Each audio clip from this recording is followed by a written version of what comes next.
So the footpath is beyond all this. And there's a couple of little routes in, the one I just took.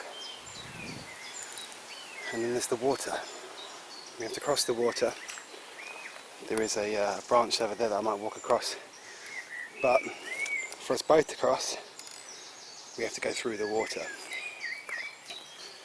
It's not too deep, but if I stick one of these old 15-year-old Vans trainers in it, it is pretty deep, and they're not waterproof.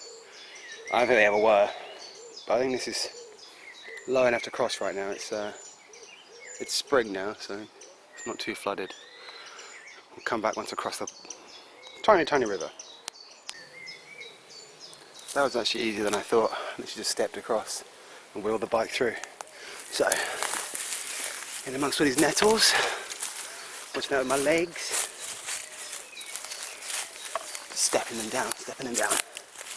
Ow. That one got me. Ooh, that one too.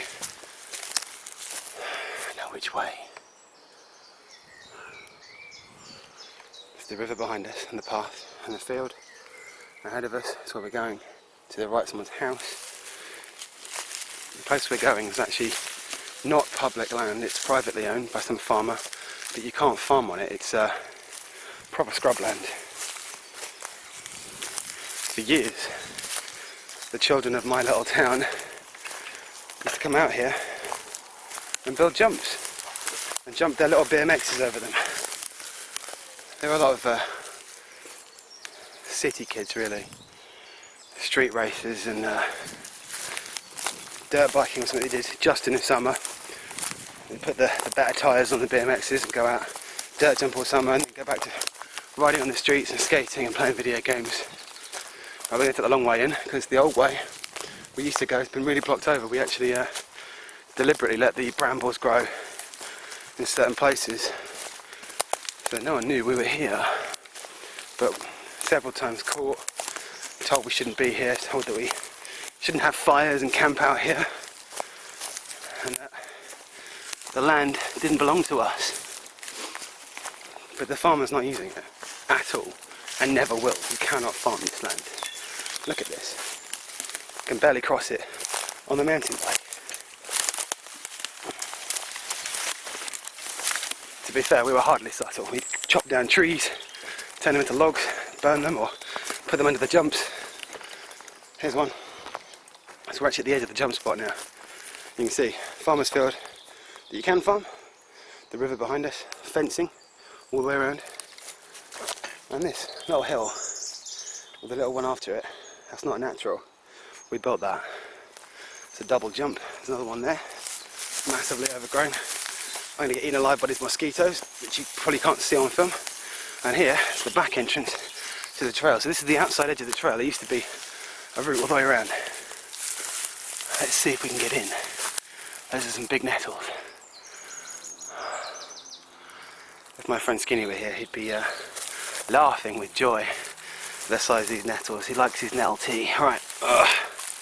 And this is in fact one of the routes he used to take to come meet us. We'd take the easy route from the road, or we'd park the car in the later days at the jump spot and just walk in.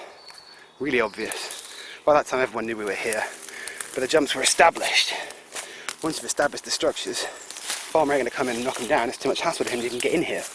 Hence why he doesn't farm this land. God, these are really big nettles. Oh, I think I got another sting there. Come on. And we used to spend a lot of summers down here flattening nettles like this and brambles and trying to get it reopened for the summer. I'm going to push the bike through those nettles and knock them down. Right, another edge of the jump spot. I can feel one of the berms under my feet. You can barely see that. The camera's not picking anything up, it's just green. To be fair, my eyes can only just see it, and I know where it is. Here we are, tree, one of the campsites. Just got a sting on my elbow, that's how big these things are. Come on. Go down, go down. That's it, okay, we're almost there. More nettles, more nettles. You can see, the ground underneath me was all dirt. And it was, we dug it down to dirt. Spade depth down everywhere, which caused it to flood and get soaking wet. And here we are. Ooh, ow, another sting. Okay, tree. Very good for climbing. Probably got a few initials carved in it here and there. My elbow really hurts after that sting. Oh, ignore it, ignore it. Power on, power on. Okay, we'll get the bike under this branch. I'll come back in a second, but here we are at the campsite for the jump spot. The other tree there, and you can see there's a big clearing through those leaves. That's where the main lot of jumps were. I'll come back in a second. So this is the other side of that tree that was ahead of us a minute ago. Had to come under it. Right here, this big green hill. It's the last jump in a pack of 4 jumps. Ahead of me, one there, and one underneath that. It's just a big nest of nettles. You can see all this flat ground. Yeah, we did that. These grass hills, jumps underneath this.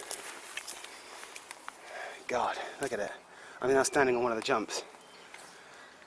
These things are higher than my head. They're really tall.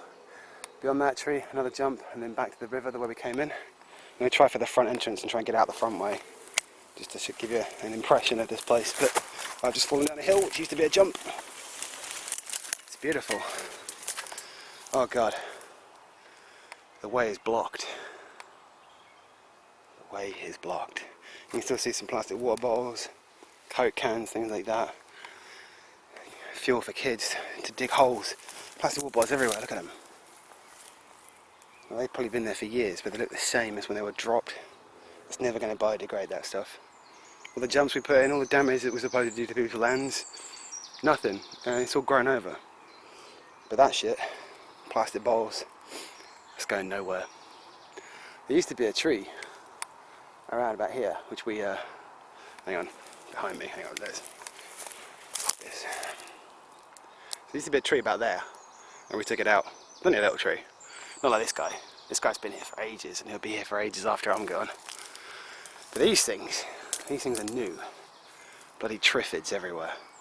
Right, there's a little path through there, which is a path around the jumps. So these 2 big hills where all the Triffids are, that's the 2 jumps. I can just about see through that one. What we used to do is get a big like apple crate, like a wooden crate, and just put it on top of them, and then jump on it. Flatten them all out first, chop them down later. Didn't use weed killer, used spades for everything. Occasionally have a fork. We may have borrowed most of these things, including the wheelbarrows that were made of the jumps, from the local builders. And I don't think they ever got given back.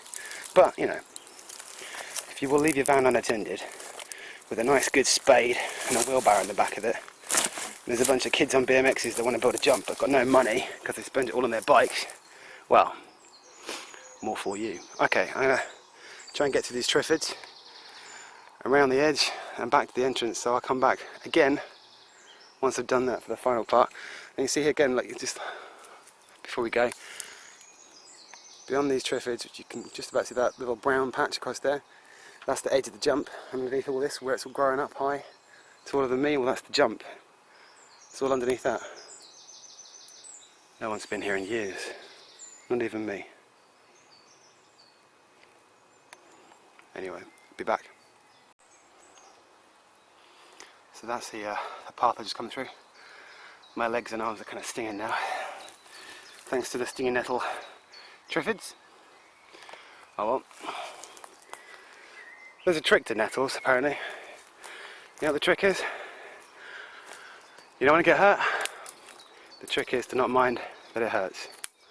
Well, I had to be careful with the bike. I could knock the nettles down with the bike tyres, but there's also lots of brambles, and a couple of those get in the tyre, and then you ride on it, put some weight on it, and bit by bit it gets into the inner tube, and that's it, flat. Don't want that. But yeah, so we're on the other side of the jump spot now. It's all in there. These are the trees on the outskirts of the land, and you can see where the light is over there. That's the edge of the land. That's it. It's very, very small. I've crossed it in maybe 10 minutes, but a lot of that was pushing my way through the stinging nettles, the Triffids. But yeah, so that's the jumps. You can just see through that big... No, actually no. Camera can't see it. I can see it. The camera can't. Again, where the light is, dead centre ahead. That's the route round the jumps that I just took. To the right of that, a little bush. And then there's 2 jumps. The start ramp's over here.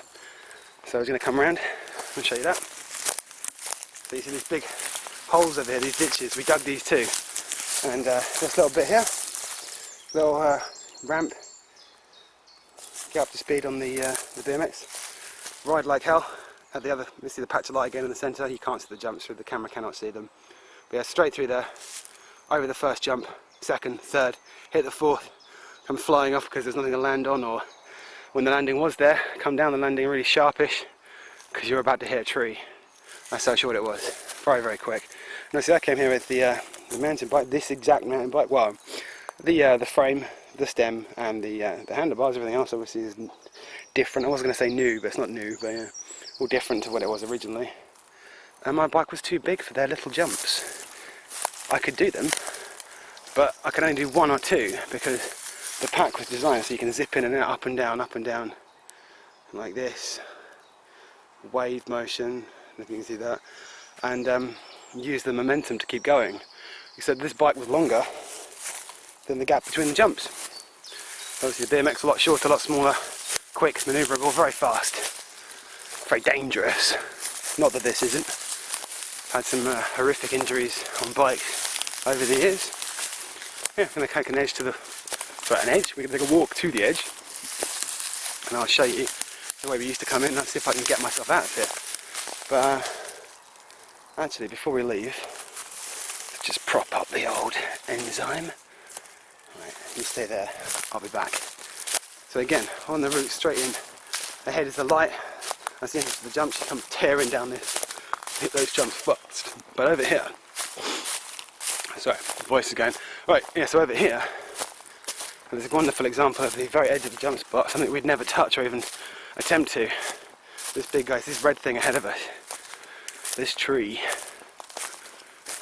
I'll just give you an impression of how big this is.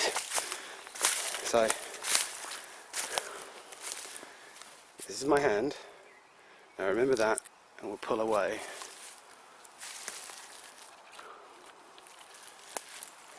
It's about 6 foot wide. And it goes up and up and up. The branches don't start until above my head height. This guy is not going anywhere, but if they try and redevelop this land, I expect they might try and level some of this stuff. Maybe he'll survive, maybe they'll leave him up, maybe not. They want to make more houses, which is fine, you know, we need houses, but we need this too. People want to live here because it's close to London. There's a nice train station. You can commute to London every day. But maybe they want a bit of this too.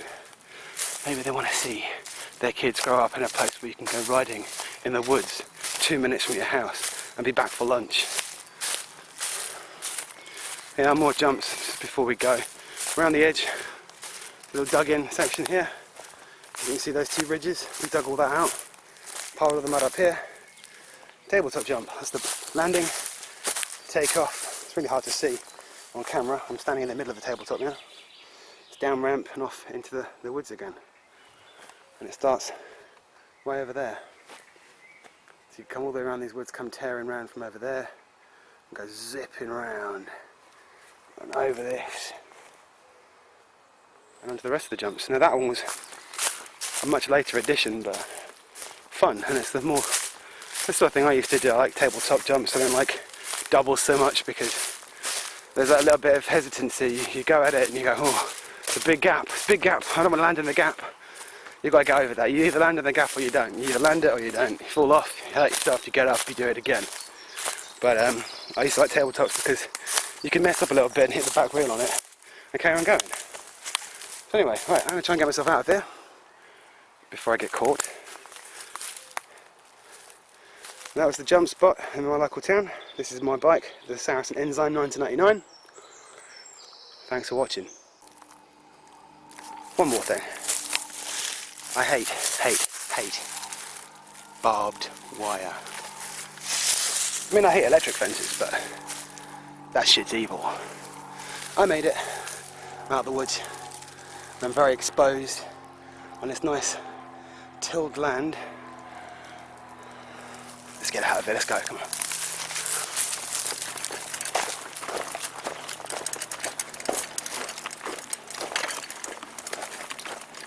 Christ, you can't even ride over this. That's awful. You know, people say we come out and ruin people's fields with their crops. Why would we? You ever tried riding a mountain bike across a ploughed field? It's awful. Worse in the rain. Yeah, no way. Yeah, look. Someone's nice orchard in their back garden. Very expensive houses. Oh yeah, country living for the rich. Look at this. Grass. Biggest, fastest growing weed in this country. Who needs grass when you can have dirt and trees and ferns and stinging nettles? Lots of stinging nettles. Oh Christ. Okay. And now we're in the crops. I'm wearing a bright red t-shirt. This is not going to go well. I switch sides on the bike so I can help the bike a bit quicker. Okay, let's go, let's go. I'm going to try and stay low. The farmhouse is right there. He's probably seen me if he's looking. If he's not, I'm lucky. But I've proved in the past, a farmer on foot or even in a Land Rover cannot follow a mountain biker. When a mountain biker wants to get away, we're quick, we move fast, and we take stupid routes through fields. I'm actually in the tractor tracks, the ruts in the field, but I'm sure they won't appreciate me diving in like this. How the hell do I get through that hedge? Damn it, I'm gonna have to go all the way across. Okay, if I go back to the dirt, go around maybe. I don't know. Committed to going through the field now. Back off, he hasn't seen me yet, Let's go. Ooh.